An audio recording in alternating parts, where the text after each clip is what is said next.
guys, hope everybody's having a great day. I wanted to come on here and talk a little bit about my journey so people could kind of get to know me a little bit more personally and talk specifically to musicians because music was a huge part of my life before becoming a therapist. I know I've done a lot of videos on various diagnoses and stuff like that, and I'm going to continue to do some more of those, but right now I'm going to focus a lot on some videos for musicians. So a little bit about me. So obviously, you know, I'm a certified hand therapist and occupational therapist, and I help people recover from injuries in the upper extremity, and I've done this for a really long time, seen a lot of post-operative trauma and all that stuff. And that was great, and I loved it, and it was fun. But my life prior to becoming a therapist and kind of an anatomy geek and trauma geek, I was a musician. So this flute was my passion. That's all I ever wanted to do. From the moment I picked up this instrument in 5th grade and I blew air through this stupid thing, I was like in love. That was it. That's all I was going to be.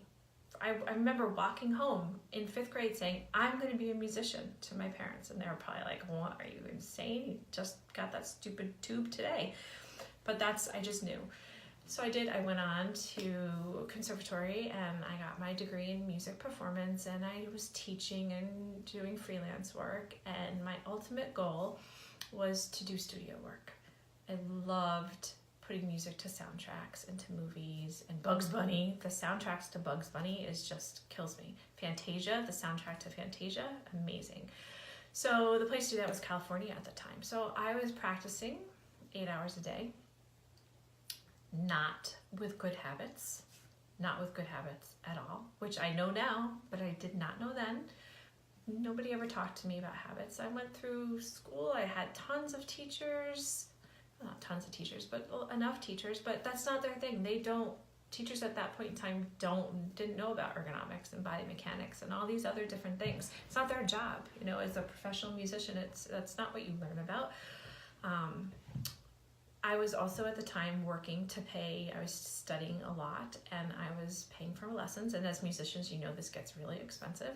So I was computerizing a friend of mine's office, and I was working there almost full time and not ergonomically correct at all. My workstation was not ergonomically correct at all. Again, knew nothing about that at the time. There's a lot more knowledge out there about worksite ergonomics now than there was then. I'm dating myself a little bit. But so either way, I had kind of the perfect storm. I was practicing a ton, not in very good habits, not in a good posture. I was doing a lot of computer work, not ergonomically correct. I had a lot of stress.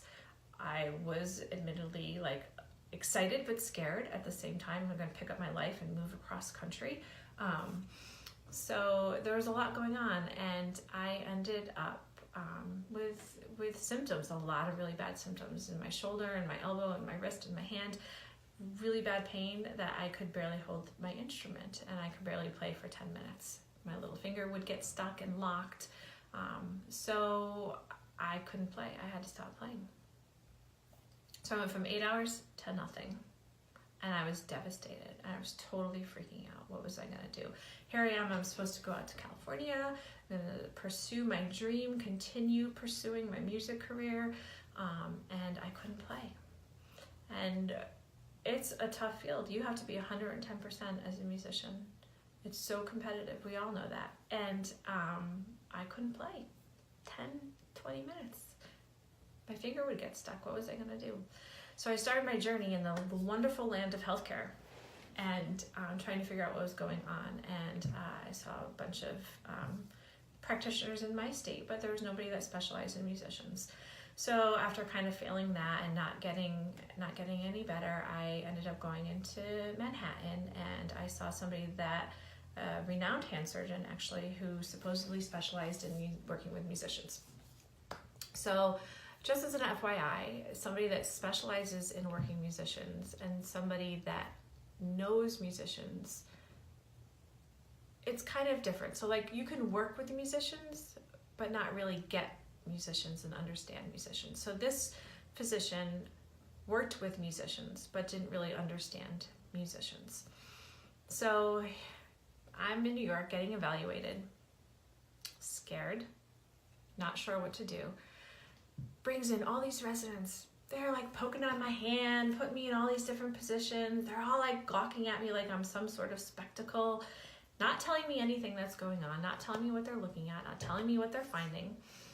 They all finally leave, and he stays, and he's like, okay, so, just rest and, start playing when you can. It's like, that's it. And he gave me a script to go see an OT that supposedly worked with musicians. And again, this OT worked with musicians, but was not a musician, so didn't really understand a lot of what was going on and my mindset and all these other things. So nobody looked at me playing. Nobody ever looked at me playing my instrument. Nobody talked to me about my practice habits.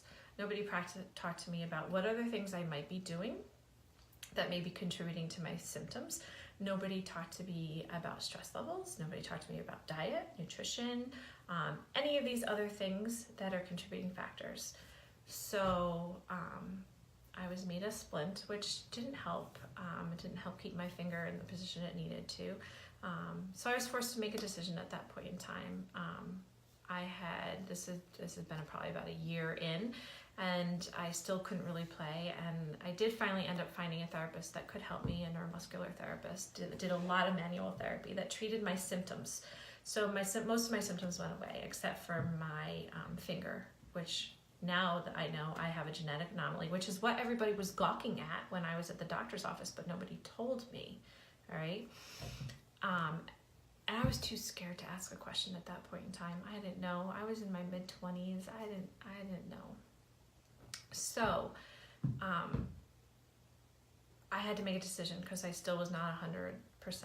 I couldn't play without my finger getting stuck and locked on my instrument. So I chose that I would have to do something else because the writing was on the wall as far as I could see, which was devastating. I was heartbroken, obviously. It's like, losing a limb.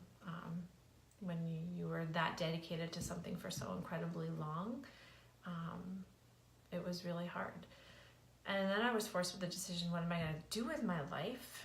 Here I am in my mid to late 20s, and I got to figure out what I'm going to be when I grow up, when I already knew what I was going to be. So my grandmother, of all people, said to me one day as I was visiting her in the hospital, why don't you become a PT? I'm like, I'm not doing feet. I'm not touching feet.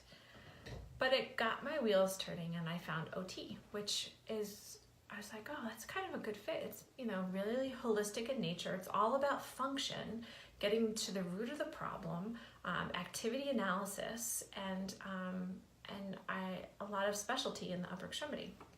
So I haphazardly applied to a school that had a program. They accepted me into the program and gave me a lot of money to go, and I went. Just sort of snowballed into it. But I was scared to death because I was like, how am I going to pass all these science courses? I never had an academic course. Music theory, music history, orchestra, chamber ensemble. Will you take that for physics? No, didn't work. So, anyways, long story short, I then went on and became a therapist, and I love it. I absolutely love it. But it took a long time for me to heal my wounds as a musician and the loss that I had of that. I did work with a musician's clinic that we had at the facility that I was working with, but we didn't get to spend much time really diving into all the areas that need to be dove into. So now that I'm on my own, and my focus right now is really to hone in on musicians and help people not have to deal with the things that I had to deal with years ago, and to let people know that there is help out there, that you're not just treating the symptoms. You don't have to just rest. That is like the worst thing you can ever tell a musician, is to just rest. And unless you have a broken bone or a tendon or a wound, that there's a way to play. There is a way to play. It may not be the way you want to play, but there is a way to play. So just know that if you're a musician with an injury, there are so many things that can be done, and it's about looking at the whole picture. So my goal is to really teach musicians to look at the whole picture, to look at their habits, to look at their body mechanics, to look at their energy level, to look at their nutrition, to look at their exercise routine. You are an athlete. You are putting yourself in positions for really long periods during the day, and you require a lot of your muscle and your body and your joints. So there's a lot to think about, and that's so many layers. So I'm so excited right now to be able to really focus on pulling my past as a musician into my future and my present as a therapist, and melding my two loves and passions together. So if you're a musician or you know a musician that may benefit from these videos, please feel free to share them out and make them aware. I also have a free ebook for musicians on my website with just some tips to stay healthy and things to think about as a musician, but there will be more to come. So if you have any questions, please comment below, let me know, and we'll talk soon. Have a great day. Bye.